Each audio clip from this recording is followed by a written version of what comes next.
नमस्कार दोस्तों, कैसे हैं आप सभी।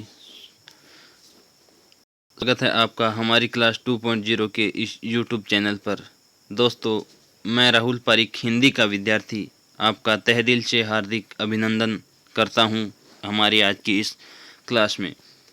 तो दोस्तों, में हमारा एक बहुत ही शानदार टॉपिक शुरू हुआ, शब्द विचार, जिसमें हमने शब्द विचार के बारे में चर्चा की थी। उसी बिंदु को आज अग्रसर करते हुए आज हम चर्चा करेंगे शब्द।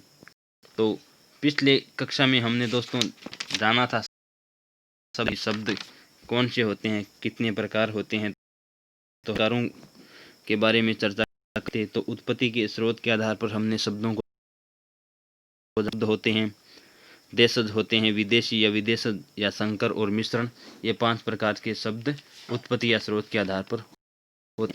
दूसरा हमारा था व्युत्पत्ति, संरचना या बनावट के आधार पर। तो दोस्तों, व्युत्पत्ति, संरचना और बनावट के आधार पर हमने जाना कि शब्द हैं वो 3 प्रकार के, रूढ़, यौगिक और योग रूढ़ शब्द होते हैं। फिर तीसरा प्रकार हमने जाना कि अर्थ के आधार पर शब्द 2 प्रकार के होते हैं, सार्थक शब्द और निरर्थक शब्द। तो इनके बारे में हम दोस्तों चर्चा कर चुके थे। आज हम चौथे प्रकार के बारे में चर्चा करेंगे कि विकार या रूप परिवर्तन या बदलाव के आधार पर शब्द हैं वो कितने प्रकार के होते हैं। लेकिन उससे पहले हम दोस्तों जान लेते हैं कि तत्सम व तद्भव में अंतर कैसे पता करें। तो दोस्तों आगे बढ़ते हैं, लेकिन अगर आप यूट्यूब चैनल को सब्सक्राइब नहीं किया है तो कृपया सब्सक्राइब कीजिए, लाइक कीजिए, शेयर कीजिए और कमेंट कीजिए, और बेल आइकन को ज़रूर दबाइएगा ताकि हमारे अगले वीडियो की नोटिफिकेशन आपको सबसे पहले मिल सके दोस्तों। तो चलिए बढ़ते हैं आगे। तो तत्सम व तद्भव में अंतर कैसे पता करें, ये आज का हमारा पहले चर्चा का विषय है।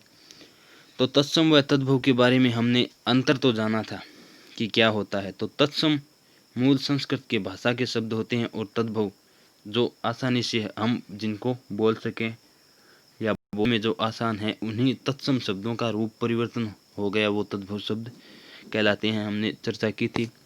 तो इनमें अंतर कैसे जाने, इसका हम एक नहीं, दो नहीं, अनेक इसके बारे में हम 5-6 फैक्ट लेंगे, तथ्य लेंगे, और उन पर आज हम चर्चा करते हैं दोस्तों। तो पहला इनको पहचानने का जो कारण है वो है संयुक्त अक्षर। तो दोस्तों संयुक्त अक्षर हम जानते हैं कि क्षेत्र, ज्ञ और श्री, ये 4 हैं वो संयुक्त अक्षर होते हैं, क्योंकि क्षय है वो केवल स के योग से, त्र है वो तय और रे के योग से, और जय है वो जय और य के योग से, और श्रेय है वो स और रे के योग से मिलकर बना होता है। तो दोस्तों संयुक्त अक्षर के प्रयोग से जो शब्द बने होते हैं वे अधिकांशतः शब्द तत्सम होते हैं। जैसे अगर हम बात करें तो प्रथम है, वो प्रथम शब्द है, वो मैंने कल भी आपको बताया था कि प्रथम है वो तत्सम शब्द है, क्योंकि प्रथम में इसमें तो आपको लगता होगा कि कोई संयुक्त अक्षर है नहीं, लेकिन है दोस्तों। अगर हम प्र को देखें तो अगर प्र को स्वर रहित करें और इसके टुकड़े करें तो प्र में री है, री लगा हुआ है, प प्लस री है, इसलिए यह प्र है। तो दोस्तों प्रथम है वो तत्सम शब्द है। द्वितीय हस्ती, अक्षी, उष्ट्र, आम्र, हस्त, इनमें ये संयुक्त अक्षर भी हैं, और ये अगर हम वैसे देखें तो ये तत्सम संस्कृत भाषा के मूल शब्द भी हैं।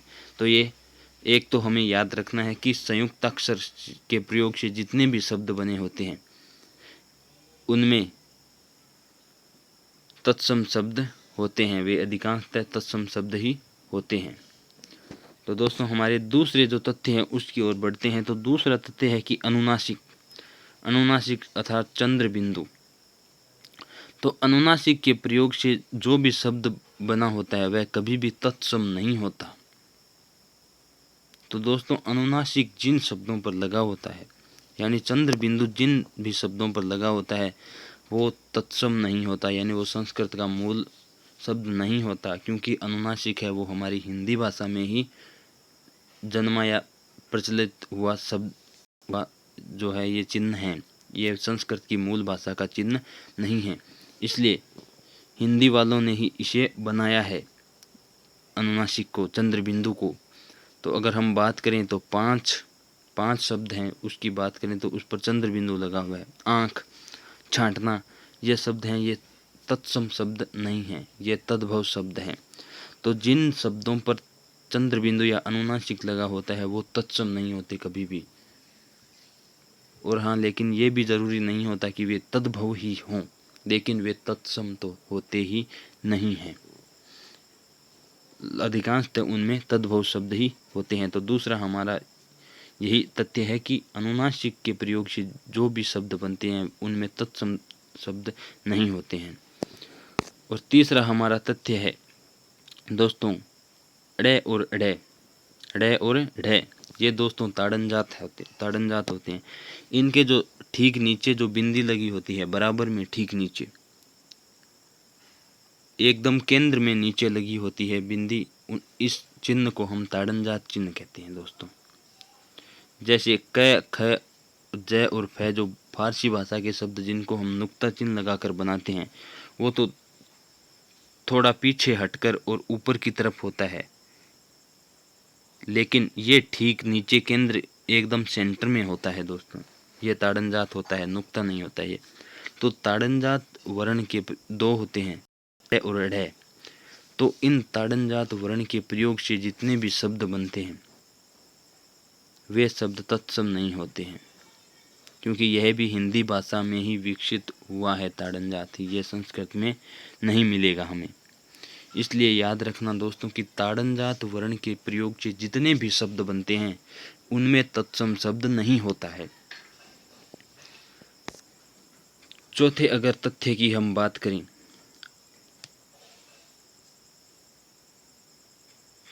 तो अनुस्वार जो है दोस्तों, अनुस्वार है वो चंद्र बिंदु का तत्सम रूप अनुस्वार होता है, यानी अनुनासिक का तत्सम रूप है वो अनुस्वार होता है। तो इस कारण अनुस्वार का प्रयोग तत्सम शब्द में होता है, जैसे पंचम। तो अधिकांशतः वे शब्द भी सभी नहीं होते, क्योंकि अनुस्वार का प्रयोग हम हिंदी में भी करते हैं, लेकिन अधिकांशतः संस्कृत के जो मूल संस्कृत के शब्द हैं उनमें अनुस्वार लगा होता है।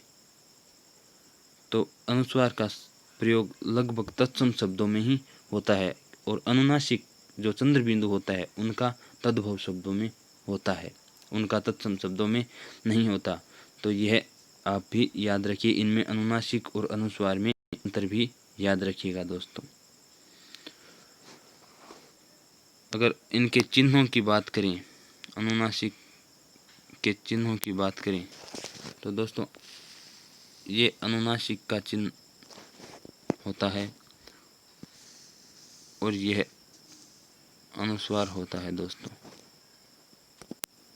यह अनुस्वार होता है। तो इनका हमें ध्यान रखना होगा कि अनुस्वार का प्रयोग तत्सम शब्दों में अधिकांशतः होता है, जैसे पंचम है, ये शब्द इस प्रकार के होते हैं। अगला हमारा तथ्य है दोस्तों कि री जो है उसका प्रयोग करके जितने भी शब्द बनाए जाते हैं वे सदैव तत्सम होते हैं, क्योंकि अगर जिस शब्द में हमें री मिलेगा या जिस शब्द का प्रयोग जो भी शब्द है वो री के प्रयोग से बनाया गया है वो सदैव तत्सम शब्द ही होते हैं, जैसे ऋषि और ऋतु। अगर इन शब्दों की हम देखें, बात करें तो ये मूल संस्कृत के ही तत्सम भाषा के ही शब्द हैं, यह हमारी हिंदी भाषा के शब्द नहीं है। इनका हमने सरल रूप अपनाया है हिंदी में, इसलिए हम इनका हिंदी में भी प्रयोग करते हैं, लेकिन ये मूल रूप से तत्सम शब्द ही हैं, तद्भव शब्द नहीं है। तो दोस्तों री के प्रयोग से जो भी शब्द बने होते हैं वे तत्सम शब्द ही होते हैं। छठे और अंतिम तथ्य की अगर हम बात करें तो वे शब्द जो बोलने, पढ़ने व लिखने में थोड़े कठिन प्रतीत होते हैं वे शब्द तत्सम कहलाते हैं। जैसे कि हमने कल भी चर्चा की थी कि तत्सम है बोलने में व पढ़ने में और लिखने में भी थोड़े कठिन होते हैं, जबकि तद्भव होते हैं वो सरल होते हैं।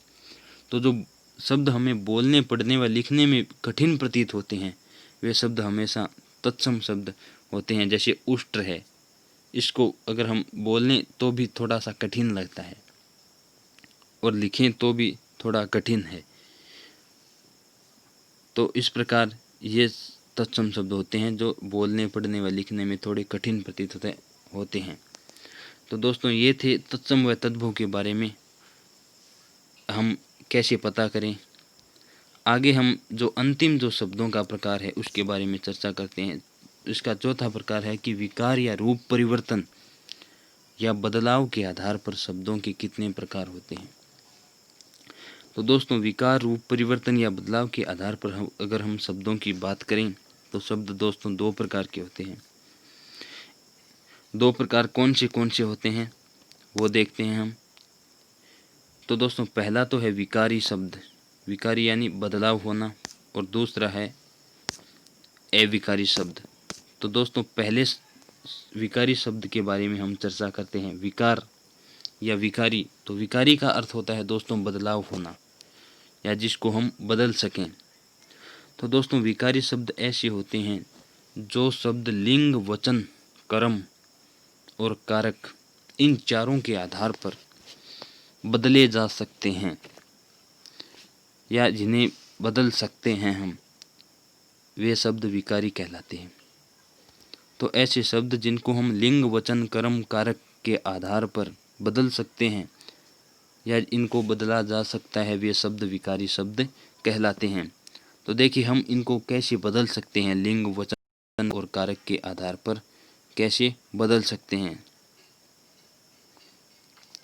तो दोस्तों अगर हम बात करें लिंग के आधार पर बदलने की, तो जैसे लड़का शब्द है तो हम इसको लिंग के आधार पर लड़की भी कर सकते हैं, बदल सकते हैं। इसका लिंग पुरुष की जगह स्त्रीलिंग भी हम कर सकते हैं। वचन के आधार पर बात करें तो दोस्तों लड़का लड़की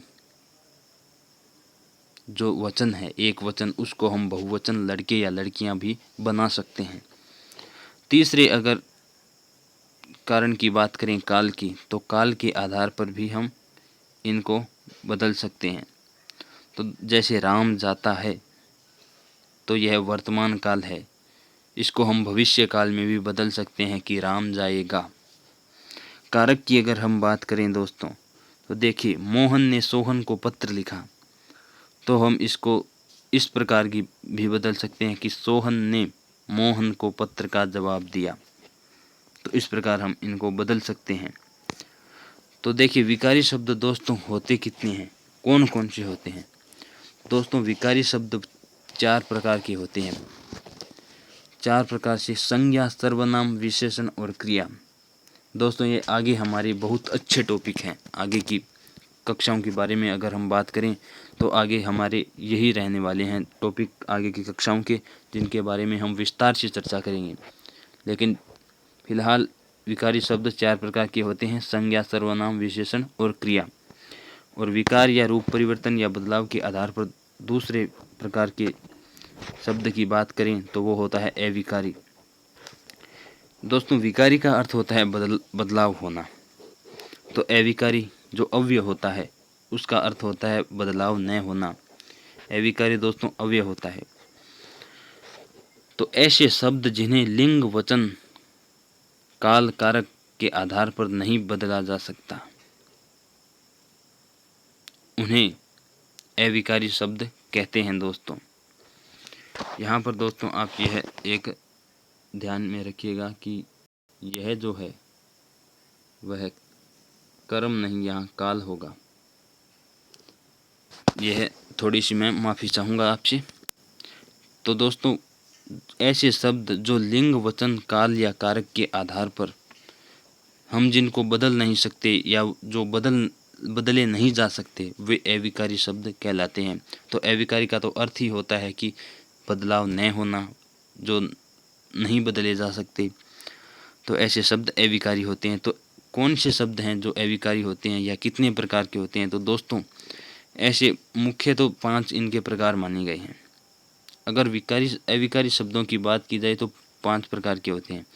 क्रिया विशेषण, संबंध बोधक अव्यय, समुच्चय बोधक, विषम्यादि बोधक और निपात। दोस्तों निपात की अगर हम बात करें तो यह इसके विकारी शब्दों के प्रकारों में शामिल नहीं होता है, लेकिन अविकारी के अगर हमें नाम पूछ लिए जाएं सबके, तो नाम में तो शामिल होते हैं, लेकिन अगर हमें केवल प्रकार के बारे में पूछा जाए तो हमें 4 ही प्रकार बताने होते हैं। क्रिया विशेषण, संबंध बोधक अव्यय, समुच्चय बोधक और विषम्यादि बोधक। लेकिन अगर हमें नाम पूछा जाए तो निपात भी शामिल होता है इसमें। तो दोस्तों आज हमने चर्चा है जो वो पूरी कर ली है कि शब्दों के प्रकारों के बारे में, जो 4 प्रकार के होते हैं। आगे का हमारा टॉपिक रहने वाला है विकारी शब्द संज्ञा से शुरू करेंगे हम अगली कक्षा में। तो दोस्तों आज का वीडियो कैसा लगा आपको कमेंट बॉक्स में ज़रूर बताइएगा, और दोस्तों ज़्यादा से ज़्यादा शेयर कीजिए, लाइक कीजिए और कमेंट कीजिए, और बेल आइकन को तो ज़रूर दबाइएगा ताकि हमारी अगली कक्षा की सूचना आपको जल्दी से जल्दी मिल सके। तो दोस्तों इसी के साथ फिर मिलेंगे। धन्यवाद। जय हिंद, जय भारत।